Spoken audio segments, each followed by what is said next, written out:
Día, biografía prohibida. En algún momento, todas las culturas le han puesto un rostro al mal intangible. Algunos han usado esta imagen para perseguir, demonizar y matar a los que no encajaban entre ellos. En la antigua Mesopotamia, la sequía, la hambruna y la enfermedad fueron vistas como la fase enojada de los dioses, así como eran muestras de su favor las cosechas abundantes y las lluvias restauradoras.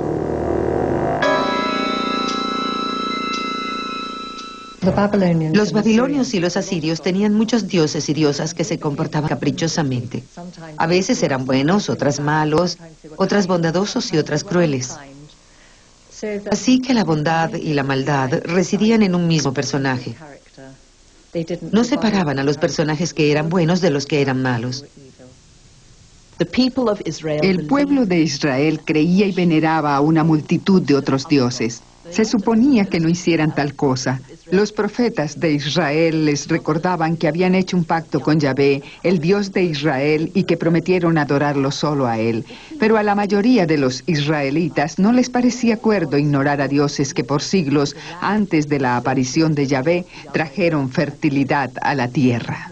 Cuando se tiene un mundo religioso complejo, no existe una sola figura del diablo, así como no existe un solo Dios. La responsabilidad por el desorden en el que estamos aquí en la tierra es compartida igualmente por todo un panteón de deidades que luchan y son arrastradas a batallas entre ellas. Más tarde, sin embargo, cuando el Dios de Israel se convirtió en el único Dios, la gente tuvo un problema teológico. ¿Cómo explicamos el mal? Y este es un problema que preocupa a la religión hasta nuestros días. Los israelitas lo atacaron viendo a Yahvé como todopoderoso. El mal que experimentaban era parte del plan de Yahvé y sobrepasaba la comprensión humana. El Dios del Viejo Testamento era un capataz cruel en las pruebas que imponía a quienes lo adoraban. Demandó de Abraham, su más fiel discípulo, el sacrificio de su hijo Isaac, enviando en el último momento a un ángel para detenerlo. El Viejo Testamento incorporó de manera muy sentida la idea de que Dios era tanto bueno como malo, así que todo lo que allí ocurría que se pudiera considerar maligno estaba absolutamente bajo Yahvé. No hay ningún intento de esconderlo tras una figura del diablo. En efecto, pienso que sorprenderá a un gran número de personas cuando lo lean y descubran que en él no hay absolutamente ningún diablo. Yahvé exigió una lealtad absoluta. Él era el protector personal de los israelitas y la justificación para la brutalidad que infligían a sus enemigos. Yahvé le habló a Moisés y le dijo: exige una completa venganza sobre los medianitas para los hijos de Israel. Y mataron a todo hombre, saquearon todos sus bienes y tomaron cautivas a las mujeres con sus pequeños. Moisés se enfureció con los comandantes del ejército. Maten a todas las mujeres que hayan dormido con un hombre. Solo perdonen la vida a las jóvenes que no hayan dormido con un hombre y tómenlas para ustedes. Los israelitas creían que eran el pueblo elegido de Dios, pero fueron invadidos en el siglo VI a.C. y exilados de la tierra que Dios había prometido sería de ellos por siempre. En el trauma del exilio y con su templo en ruinas, los israelitas empezaron a dudar de Yahvé.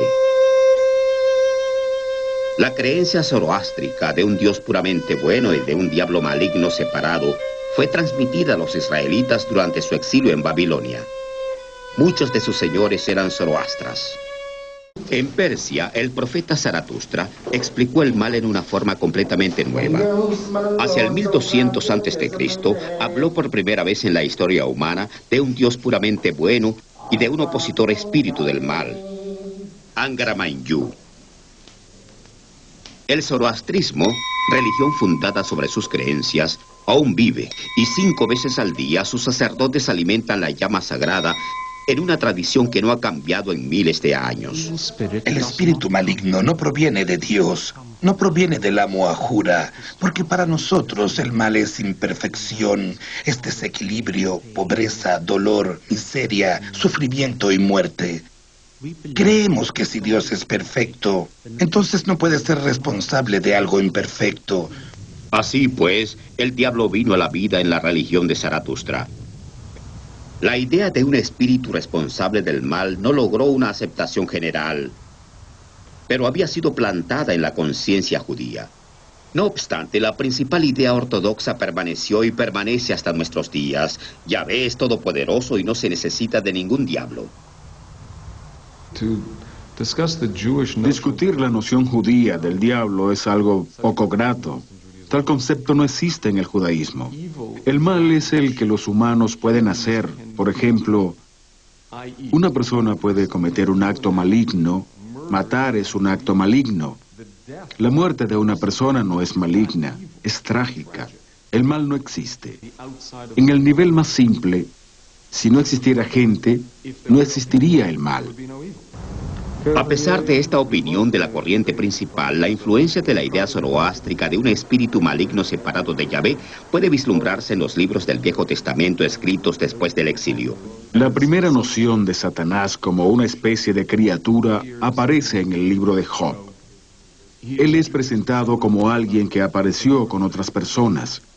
Entonces Dios le pregunta de dónde vino y él responde que ha estado caminando por el mundo.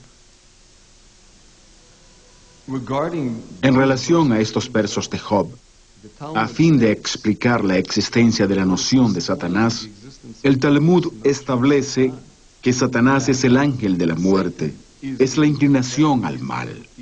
Ello significa que la noción judía de Satanás no es alguna criatura independiente envuelta externamente en la creación del mal, sino una fuerza que existe dentro de los humanos.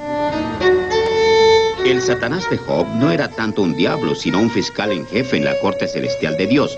Y esto fue lo más cerca que el Viejo Testamento estuvo de hablar acerca del diablo.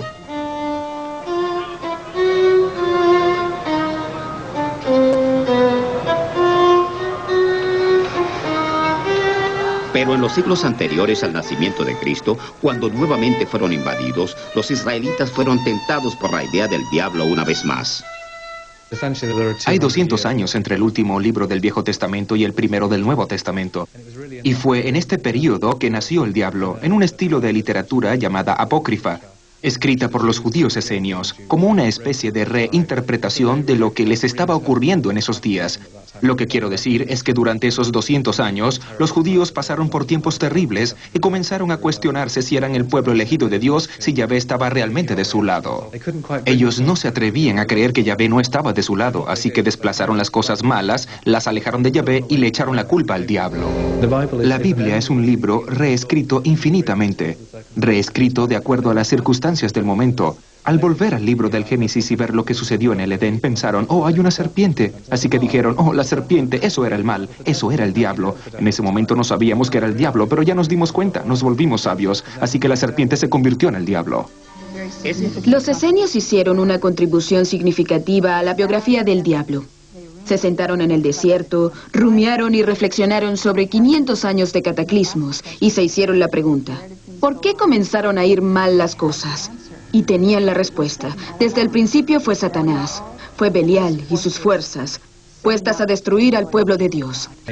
Inventaron la historia de los ángeles guardianes, que no está incluida en la Biblia, como el libro de Enoc. Allí se decía que en el cielo hubo desacuerdos entre los ángeles buenos y los malos. Y los ángeles guardianes, quienes eran malos, bajaron a la tierra y entraron en el espíritu de la especie humana, teniendo sexo con un grupo de mujeres amables de la tierra, y crearon esta especie de raza. Y así fue que se dio nacimiento al mal en el mundo, y aquí entra la figura del diablo. Los detalles finales de la biografía del diablo han sido reunidos. Satanás fue creado por Dios como un ángel, pero en su orgullo por querer igualarse a su hacedor, cayó del cielo y cosechó venganza en la tierra. La caída de Satanás recuerda claramente la historia de los ángeles guardianes, uno de los relatos dejados siglos antes por grupos como los esenios. Satanás no nació en el Nuevo Testamento, sino en las escrituras dejadas por los esenios en los rollos del Mar Muerto.